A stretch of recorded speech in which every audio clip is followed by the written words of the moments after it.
Hi everyone, it's Mrs Green here again. Welcome back to Manchester Academy's virtual reading programme. This week we're focusing on non-fiction and I'm reading extracts from Hidden Figures by Margot Shetterly. And today I'm going to read about another one of the women who helped in the space race. Her name's Catherine.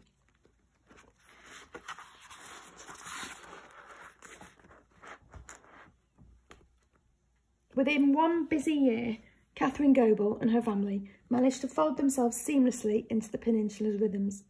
Newson Park was a natural place for the quintet to land. Its endless city within a city blocks a ready-made brew of neighbours, social organisations and advice for newcomers.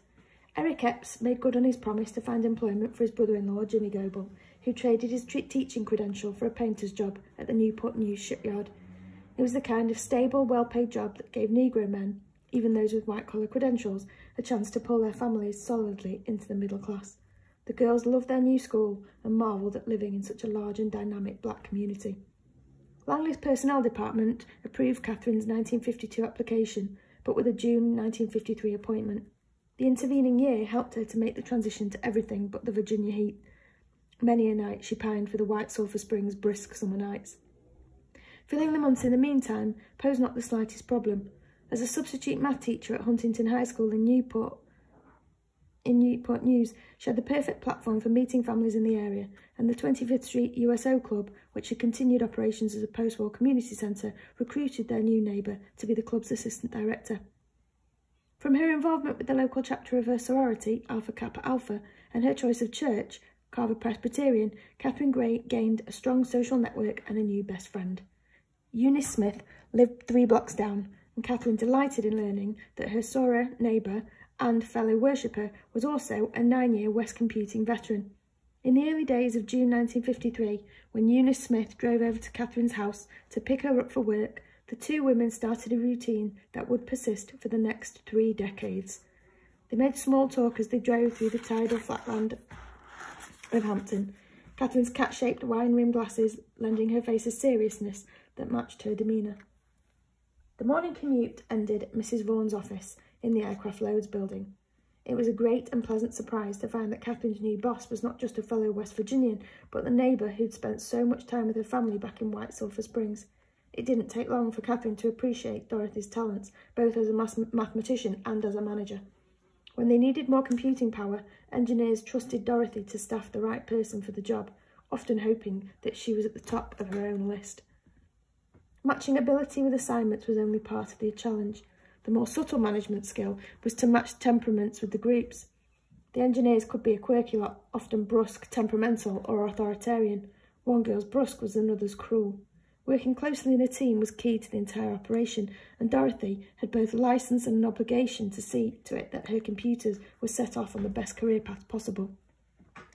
For 2 weeks, Catherine worked the desk, learning the ropes. Her honours degree in mathematics, her time in graduate school, and her years teaching math added up to a very modest job rating of SP3, a level 3 sub-professional, the entry-level fate of most of the women hired at Langley, regardless of their professional and educational credentials. Nearly 20 years after Virginia Tucker first came to Langley, and despite the fact that hundreds of women had gone through the position, it was still expected that the women would accept their new jobs with a little, "Gee, I'm just glad to be here" gratitude. "Don't come in here in 2 weeks asking for a transfer to an engineering group," the Human Resources Director said to Catherine Goebel on her first day of work, a comment she didn't appreciate. But she nonetheless felt very, very fortunate to have looked into a job that paid her 3 times the salary as a teacher. In her first few days, Catherine caught onto the routine of filling in data sheets according to equations that had been laid out by Dorothy Vaughan, or one of the engineers, who made regular appearances in the office throughout the day. 2 weeks after Catherine arrived, when a white man in shirt sleeves came into the office and approached Dorothy Vaughan's station, initiating a quiet conversation, Vaughan nodded her head and scanned the array of desks, scrutinising their occupants as she listened. After he left, Vaughan called Catherine Goebel and another woman, Irma Tynes, to her desk. "The Flight Research Division is requesting 2 new computers," Vaughan said. "I'm sending you 2. You go into 1244. For Catherine, being selected to rotate through Building 1244, the kingdom of the fresh air engineers, felt like an unexpected bit of fortune, however temporary the assignment might prove to be. She'd been elated simply to sit in the pool and calculate her way through the data sheets assigned by Mrs. Vaughan. but being sent to sit with the Brain Trust, located on the second floor of the building, meant getting a close look at one of the most important and powerful groups at the laboratory. Just prior to Catherine's arrival, the men who would be her new desk mates, John Mayer, Carl Huss and Harold Hamer, had presented their research on the control of fighter airplanes in front of an audience of top researchers who had convened at Langley for a 2-day conference on the latest thinking in the specialty of aircraft loads. With just her lunch bag and her pocketbook to take along, Catherine picked up and went right over to the gigantic hangar, a short walk from West Computing office. She slipped into its side door, climbed the stairs and walked down a dim cinder block hallway door until she reached the door labelled Flight Research Laboratory. Inside, the air reeked of coffee and cigarettes. Like West Computing, the office was set up classroom style. There were desks for 20. Most of the people in the space were men, but interspersed among them were a few women consulting their calculating machines or peered intently at slides in film viewers. Along one wall was the office of the division chief, Henry Pearson, with a station for his secretary just in front. The room hummed with pre-lunch activity as Catherine surveyed it for a place to wait for her new bosses. She made a beeline for an empty cube, sitting down next to an engineer, resting her belongings on the desk and offering the man her winning smile. As she sat, and before she could issue a greeting in her gentle southern cadence, the man gave her a silent sideways glance, got up and walked away. Catherine watched the engineer disappear. Had she broken some unspoken rule? Could her mere presence have driven him away? It was a private and unobtrusive moment, one that failed to dent the rhythm of the office, but Catherine's interpretation of that moment would both depend on events in her past and herald her future. Bemused, Catherine considered the engineer's sudden departure. The moment that passed between them could have been because she was black and he was white, but then again it could have been because she was a woman and he was a man, or maybe the moment was an interaction between a professional and a sub-professional, an engineer and a girl. Outside the gates, the caste rules were clear. Blacks and whites lived separately, ate separately, studied separately, socialised separately, worshipped separately, and for the most part, worked separately.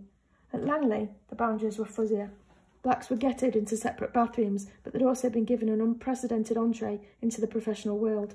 Some of Goebel's colleagues were Yankees or foreigners who'd never so much as met a black person before arriving at Langley. Others were folks from the deep south with calcified attitudes about racial mixing. It was all part of the racial relations laboratory that was Langley, and it meant that both blacks and whites were treading new ground together. The vicious and easily identifiable demons that haunted black Americans for 3 centuries were shape-shifting as segregation began to yield under pressure from social and legal forces. Sometimes the demons still presented themselves in the form of racism and blatant discrimination. Sometimes they took on the softer cast of ignorance and thoughtless prejudice. But these days there was also a new culprit, the insecurity that plagued black people as they code-shifted through the unfamiliar language and customs of an integrated life. Catherine understood that the attitudes of the hardline racists were beyond her control.